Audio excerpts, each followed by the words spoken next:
El Evangelio según Mateo. En el primer video vimos cómo Mateo presentó a Jesús como el Mesías del linaje de David, como un nuevo maestro autoritario como Moisés, y también como Emmanuel, que en hebreo es Dios con nosotros. Después de que Jesús anunció y enseñó sobre la llegada del reino de Dios, después de haber traído el reino a la vida cotidiana de la gente, vimos que Jesús fue aceptado por muchos y rechazado por otros, especialmente los fariseos. Entonces, la gran pregunta es, ¿cómo se va a resolver el conflicto entre Jesús y los líderes de Israel? La siguiente sección, capítulos 14 a 20, explora las diferentes expectativas que la gente tenía sobre el Mesías. Entonces Jesús siguió sanando enfermos, y en 2 ocasiones hasta provee comida para 2 multitudes en el desierto. Una de judíos y la otra multitud no es judía. Esta señal es algo muy parecido a algo que Moisés hizo en el desierto. Así que toda esta gente está emocionada por Jesús. Piensan que es el gran profeta y el Mesías, pero no los fariseos. Su visión del Mesías es algo basado en Salmo 2 o Daniel capítulo 2, sobre un Mesías victorioso que librará a Israel y vencerá a los opresores paganos. Y de su punto de vista, Jesús es un falso maestro y blasfemo. Así que sus historias aquí son de su posición creciente y la formación de un plan para matarlo. Entonces, como respuesta, Jesús se retrae con sus discípulos enseñándoles lo que es para él ser el Mesías esperado de Israel, porque no es lo que nadie espera. Así que Jesús les pregunta a sus discípulos, capítulo 16, dice, ¿ustedes quién dicen que soy yo? Y Pedro responde con la respuesta correcta, dice, tú eres el Cristo, el Hijo del Dios viviente. Pero se vuelve claro que Pedro está pensando en un rey que reinará con fuerza militar. Jesús confronta a Pedro diciéndole, sí voy a ser rey, pero de otra manera. Jesús comienza a explicar temas del profeta Isaías, que dice que el rey mesiánico sufrirá y morirá por los pecados de su pueblo. Aquí Jesús se está posicionando como el rey mesiánico que se convierte en rey siendo siervo y que daría su vida por Israel y las naciones. Pero Pedro y los discípulos no entienden. Entonces Jesús comienza el siguiente bloque de enseñanzas, seguido por aún más enseñanzas. Estas son acerca de la naturaleza del reino invertido, que voltea por completo todos nuestros valores. En la comunidad del rey siervo obtienes honor por servir a otros. Y en lugar de la venganza hay perdón. Y en el reino de Jesús obtienes riqueza cuando das tus riquezas a los pobres.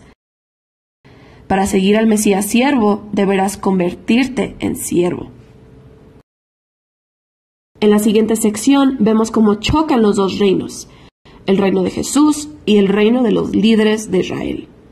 Jesús entra a Jerusalén montado sobre un burro y las multitudes declaran que él es el Mesías. Jesús de inmediato entra al templo y causa un gran desorden que detienen las ofrendas diarias de ese día. Aquí sus acciones valen más que las palabras. Como el rey de Israel, Jesús estaba asumiendo su autoridad sobre el templo, el lugar donde se encontraban Dios y su pueblo. Y para Jesús el templo fue comprometido por la hipocresía de los líderes religiosos. Aquí Jesús está desafiando su autoridad, el cual les ofende grandemente.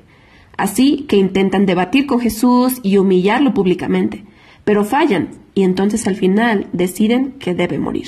Como respuesta, Jesús ofrece su último bloque de enseñanzas. Comienza con una crítica apasionada de la hipocresía de los fariseos. Después llora por el rechazo de Dios y su reino de la gente. Jesús entonces se retrae con sus discípulos y les dice qué es lo que pasará. Va a ser ejecutado por estos líderes, pero al hacer esto causarán su propia destrucción, porque en lugar de aceptar el reino de Jesús, deciden rebelarse y rechazarlo.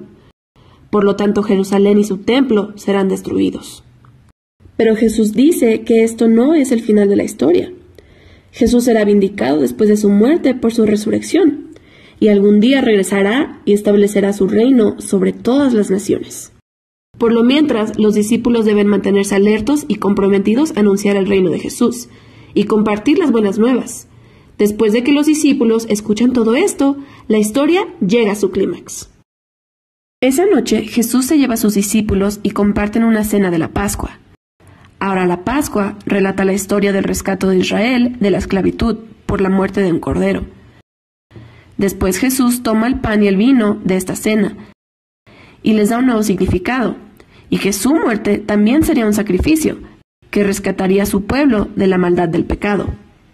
Después de la cena es arrestado y llevado a juicio ante los sacerdotes. Ellos rechazan la idea que él es el Mesías y lo acusan como blasfemo contra Dios. Después llevan a Jesús ante el gobernador romano Pilato. Él cree que Jesús es inocente, pero cae ante las presiones de los sacerdotes y manda a Jesús a su muerte. Así que Jesús es llevado por los soldados romanos a ser crucificado. Ahora aquí te darás cuenta que en esta sección, así como en los primeros capítulos, Mateo aumenta sus referencias al Antiguo Testamento. Está tratando de mostrar que la muerte de Jesús no fue fracaso o tragedia, pero más bien un cumplimiento de todas las promesas proféticas. Jesús vino como siervo, profetizado por Isaías, y fue rechazado por su mismo pueblo, pero en lugar de juzgarlos, Él es juzgado en su lugar, asumiendo las consecuencias de su pecado. Concluye la escena de la crucifixión, y el cuerpo de Jesús es llevado a una tumba. Pero el libro termina con un final sorprendente en el último capítulo. Los discípulos descubren el domingo por la mañana que la tumba de Jesús está vacía. Y de repente la gente comienza a ver a Jesús vivo. Y el libro concluye con un Jesús resucitado, dando una última enseñanza, llamada la Gran Comisión. Jesús dice que ahora Él es el verdadero Rey del mundo. Así que manda a sus discípulos a todas las naciones con estas buenas nuevas. Que Jesús es Señor y que todos pueden unirse a su reino, al ser bautizados y al seguir sus enseñanzas. Y haciendo eco a su nombre, Emmanuel, Dios con nosotros, del primer capítulo, las últimas palabras de Jesús hacia sus discípulos son: yo estaré con ustedes, una promesa de su presencia hasta el día de su regreso. Y ese es el Evangelio según Mateo.